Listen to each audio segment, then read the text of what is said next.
അങ്ങനെ Mumbai city F സിയും super കപ്പിന്റെ ക്വാർട്ടർ ഫൈനൽ സ്റ്റേജിലേക്ക് കടക്കുന്നു. ചെന്നൈയിൻ എഫ് സിയെ 4-0 എന്ന് പറഞ്ഞിട്ടുള്ള ഒരു സ്കോറിലാണ് പരാജയപ്പെടുത്തിയിരിക്കുന്നത്. ഈ ഒരു മത്സരത്തിന്റെ 11 കണ്ടവർക്കറിയാം, ആകപ്പാട് 2 വിദേശ താരങ്ങളുമായിട്ടാണ് മുംബൈ ഇറങ്ങിയിട്ടുണ്ടായിരുന്നത്. അതും ഇന്ത്യൻ ഡിഫൻസ് ഒക്കെ വെച്ചിട്ടായിരുന്നു ഉണ്ടായിരുന്നത് എന്നുള്ളതാണ്.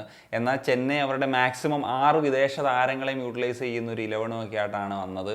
പക്ഷേ എന്താ പറയുക, രക്ഷയുണ്ടായില്ല. 4-0 എന്ന് പറയുന്നൊരു സ്കോറിലാണ് Mumbai city F C Chennaiyin F സിയെ പരാജയപ്പെടുത്തുന്നത് എന്നുള്ളതാണ്. ഈ ഒരു മത്സരത്തിൽ ഇപ്പം സെൻട്രൽ ബാക്ക് റോളിൽ കളിച്ചത് മെഹ്താബ് സിംഗും സാഹിൽ ടവറാണ്. അപ്പം ആ ഒരു അവസരത്തിൽ സാഹിൽ ടവറയ്ക്ക് കളിയുടെ ഇനിഷ്യൽ സ്റ്റേജിൽ തന്നെ ഒരു ഇഞ്ചറി പറ്റി പോകേണ്ടി വരുന്നു. പിന്നീട് ഒരു മെഹ്താബ് എന്ന് പറയുന്നത് സത്യം പറഞ്ഞു കഴിഞ്ഞാൽ ഒരു പ്രോപ്പർ സെൻട്രൽ ബാക്ക് തന്നെ ഉണ്ടായിരുന്നുള്ളൂ. അങ്ങനെ വെച്ച് കളിച്ചിട്ടാണ് അവർ ഒരു ക്ലീൻ ഷീറ്റോട് കൂടി, അത് മെഹ്താബിനിടയ്ക്ക് ഇഞ്ചറി പറ്റി കുറേ പിന്നെ സബ്സ്റ്റിറ്റ്യൂട്ട് ചെയ്യുമെന്ന് പറയുന്ന സാഹചര്യമൊക്കെ വരെ ഉണ്ടായിട്ടുണ്ടായിരുന്നു.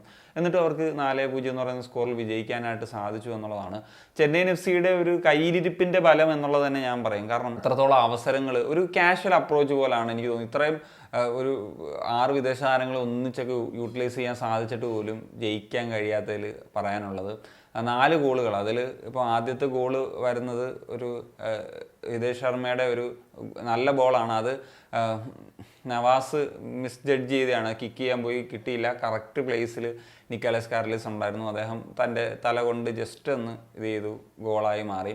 അതിനുശേഷം ലാലുംസാല ചാങ്തയുടെ ആ ഒരു ഗോൾ വരുന്നു. ചാങ്തെ ഇന്ന് ഭയങ്കരമായിട്ട് ഒരു ഗോളിലേക്ക് വേണ്ടിയിട്ടുള്ള ഒരു ട്രൈ ആദ്യം മുതലേ നടന്നുണ്ടായിരുന്നു. 1-2 ചാൻസ് ആദ്യം മിസ്സായി പോയി. വീണ്ടും അദ്ദേഹത്തിൻ്റെ ഒരു ഹാർഡ് വർക്ക് കൃത്യമായിട്ട് കാണാമായിരുന്നു. അങ്ങനെയാണ് രണ്ടാമത്തെ ആ ഒരു ഗോള് ചാങ്തെ അടിക്കുന്നത്. ശേഷം ഒരു ഗോളും കൂടി ചാങ്തെ അടിക്കുന്നുണ്ട്. അതൊരു നല്ല റണ്ണായിരുന്നു. അതിനുശേഷം ടിപ്പിക്കൽ ഒരു ലെഫ്റ്റ് ഫൂട്ടഡ് റൈറ്റ് വിങ്ങർ അടിക്കുന്ന ടൈപ്പ് ഒരു ഗോളാണ് അദ്ദേഹം അടിച്ചത്. അതിനുശേഷം ഒരു ഗോളിന് അദ്ദേഹം അസിസ്റ്റും കൂടി ചെയ്തു ബിപിൻ സിംഗിന്. അങ്ങനെ ഈ ഒരു മാച്ചിലൊരു ബ്രില്യൻ പെർഫോമൻസ് തന്നെയാണ് ലാലുംസാല ചാങ്തെ നടത്തിയത് എന്നുള്ളതാണ്. സത്യം പറഞ്ഞു കഴിഞ്ഞാൽ ചെന്നൈക്ക് കിട്ടിയിട്ടുള്ള ഇപ്പം ബ്രാംബിലയുടെ ഒരു അടിപൊളി ഒരു മൂവ് ഉണ്ടായിരുന്നു, അതുപോലെ ചീമയ്ക്ക് കിട്ടിയിട്ടുള്ള ഒരു അവസരം ഉണ്ടായിരുന്നു. ഇതൊന്നും കൃത്യമായിട്ട് യൂട്ടിലൈസ് ചെയ്യാൻ പറ്റിയിട്ടില്ല. അതല്ലാണ്ട് ഒരുപാട് അവസരങ്ങൾ ഉണ്ടായിരുന്നു. അതും നോക്കുക, ചെന്നൈയിൻ എഫ് സി വിദേശ സെൻട്രൽ ബാക്സ് വിദേശ അറ്റാക്കേഴ്സിനെയൊക്കെ വെച്ചിട്ടാണ് കളിക്കുന്നത്. ഇവിടെ ഒരു ഇന്ത്യൻ ഡിഫൻസ്, അതിൽ ആകപ്പാടൊരു പ്രോപ്പർ സെൻട്രൽ ബാക്ക് എന്ന് പറയാൻ പറ്റുന്ന മെഹ്താബ് മാത്രമേ ഉള്ളൂ. എന്നിട്ട് കൂടി അവർ നന്നായിട്ട് പ്രതിരോധിച്ചു ആ ഒരു വിജയം സ്വന്തമാക്കി എന്നുള്ളതാണ്.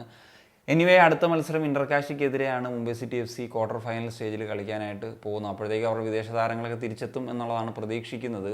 So that's it guys. അപ്പോൾ എന്താണ് ഈ ഒരു മത്സരത്തെ പറ്റിയിട്ട് നിങ്ങളുടെ ഒപ്പീനിയൻ തീർച്ചയായിട്ടും കമ്പോസ് സൈനിങ് ഓഫ്.